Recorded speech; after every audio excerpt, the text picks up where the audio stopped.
Good afternoon to everyone. Myself Amir Mukbul Mughal from Rajouri. Today our topic is on writing skills sentences for level 1 students. This is for sector IT ITES. So let's start. आज के content क्या रहने वाले हैं हमारे parts of A sentences क्या क्या होते हैं, टाइप्स ऑफ सेंटेंसेस क्या क्या होते हैं, टाइप्स ऑफ ऑब्जेक्ट्स क्या क्या होते हैं और types of sentences according to their purpose कहाँ जहाँ पे सेंटेंसेस का हम इस्तेमाल करते हैं वो देखेंगे वो कौन कौन सी टाइप्स होती हैं और पैराग्राफ्स हमारे पास क्या होते हैं। तो सबसे पहले अगर हम बात करें तो पार्ट्स ऑफ ए सेंटेंस क्या होता है। Almost all English sentence have a subject and a verb. जितनी भी बात अगर हम इंग्लिश इंग्लिश के सेंटेंसेस की करेंगे तो सबके सब्जेक्ट भी होते हैं और वर्ब भी होते हैं। Some also have an object, और कुछ ऐसे होते हैं उनके ऑब्जेक्ट भी होते हैं। यहाँ पे एग्जांपल के तौर पे इस फिगर पे बताया हुआ है, a subject is the person और anything that perform an action. कि सब्जेक्ट हमारे पास या तो वो पर्सन वो शख्स होता है या फिर वो चीज़ होती है जो कोई एक्शन जो कोई काम करे। ठीक है, ये हमने याद रखना है। जैसे कि यहाँ पे है दिव्या रीड्स ए बुक। एक लड़की है दिव्या, उसने किताब पढ़ी। तो इससे ये हो गया कि यहाँ पे अगर हम देखें दिव्या ने कोई काम किया, उसने कोई एक्शन किया, तो हमारे पास दिव्या जो है वो सब्जेक्ट हो। ठीक है। और वैसे ही अगर हम यहाँ पे बात करें कि हमारे पास वर्ब क्या हो गया इसमें, दी verb describe the action. Verb वो चीज़ होगी कि जिसने वो उस एक्शन को डिस्क्राइब किया। कि जैसे दिव्या ने किताब पढ़ी, दिव्या ने किताब को क्या किया, दिव्या ने किताब को रीड किया, पढ़ा। तो ये हमारे पास वर्ब हो गया। ठीक है। और हमारे पास ऑब्जेक्ट क्या होता है, the object is the person और thing that receive the action. कि जिस पे कोई काम हुआ हो। जैसे इस सेंटेंस में एक किताब के ऊपर कोई काम हुआ है, तो ये किताब जो है यहाँ पे ऑब्जेक्ट बन जाएगी। वैसे सेंटेंसेस में हमारे पास क्या होता है, सब्जेक्ट होता है, वर्ब होता है, ऑब्जेक्ट होता है। आई एट एन एप्पल, मैंने जो है एक एप्पल खाया। इसमें आई क्या है, सब्जेक्ट।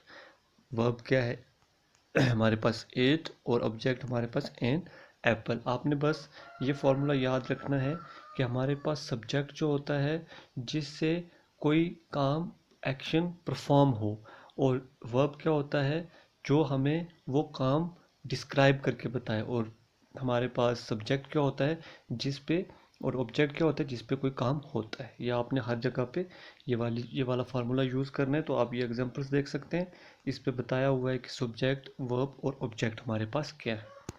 उसके बाद अगर हम बात करें टाइप्स ऑफ ऑब्जेक्ट्स क्या होते हैं, जो object in a sentence can be either direct और इनडायरेक्ट।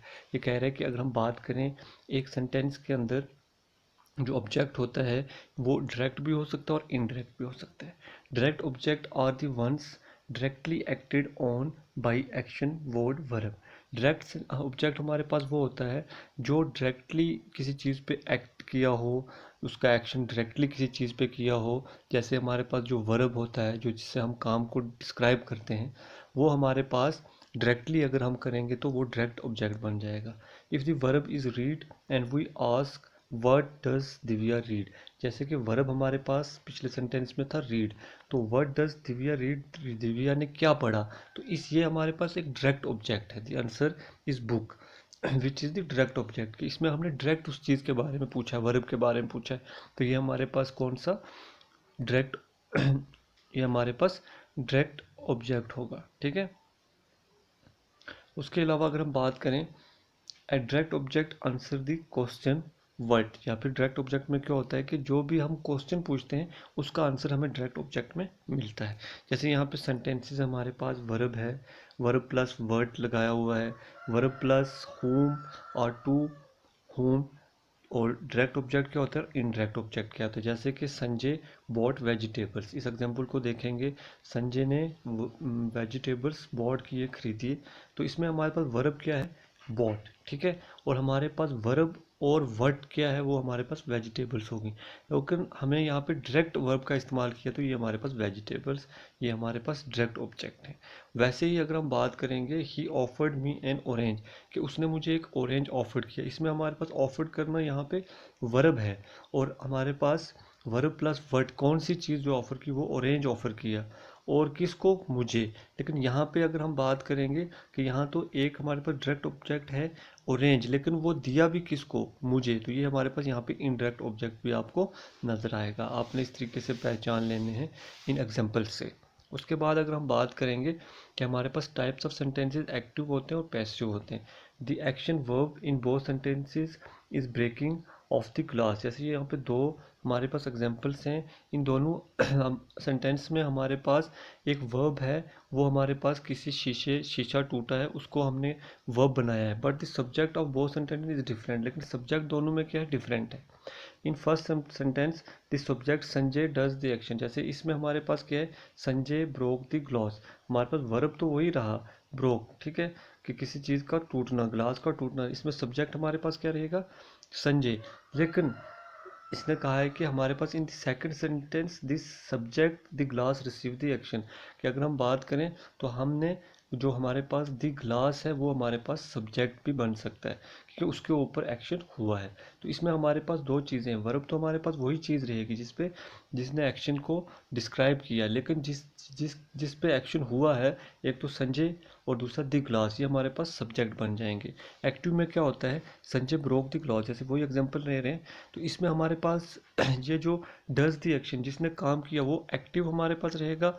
और अगर हम बात करें दी ग्लास, कि अगर हमने संजय की जगह दी ग्लास का इस्तेमाल किया, तो ये हमारे पास जिसके ऊपर एक्शन रिसीव हुआ वो हमारे पास पैसिव सेंटेंस बन जाएगा। ये आपने याद रखने की, जिसके ऊपर एक्शन रिसीव होता है वो पैसिव सेंटेंस होता है, और जिसके ऊपर हम एक्शन करते हैं वो हमारे पास एक्टिव सेंटेंस होता है। वर्ब दोनों में सेम रहते हैं, ठीक है।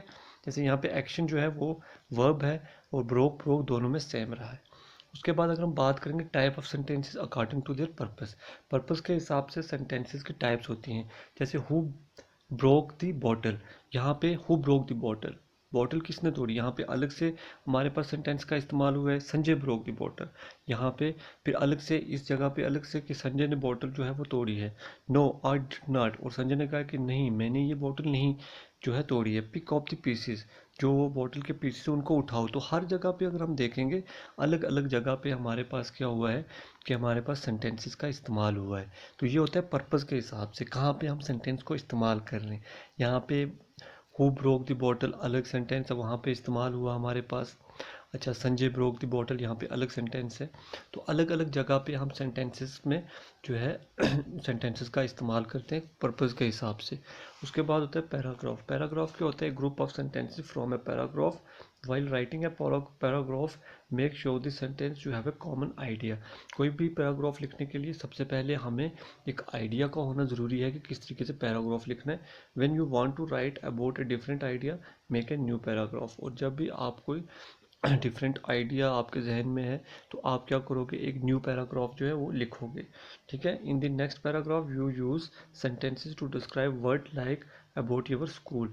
और फिर आगे वाले पैराग्राफ में आप क्या लिखोगे, जो चीज़ आपको अच्छी लगती है। जैसे आप स्कूल पे लिख रहे हो तो स्कूल में कौन सी चीज़ आपको अच्छी लगती है। इसने एक चीज़ बताई है कि किस तरीके से हमने पैराग्राफ राइटिंग करनी है, कि सबसे पहले एक आइडिया होना चाहिए, फिर उस आइडिया को पैराग्राफ की शक्ल देनी है, और फिर उस शक्ल जो हमने पैराग्राफ की दी है, जिस बारे में लिख रहे हैं, उसको खुल के डिस्क्राइब करना है। तो ये थोड़ा सा हमारे पास आज का टॉपिक था, ये आपको समझ आया होगा। इसको थोड़ा सा देखना, जहाँ से समझ नहीं आएगा आप मुझे पूछ सकते हो। Thank you, stay home and stay safe.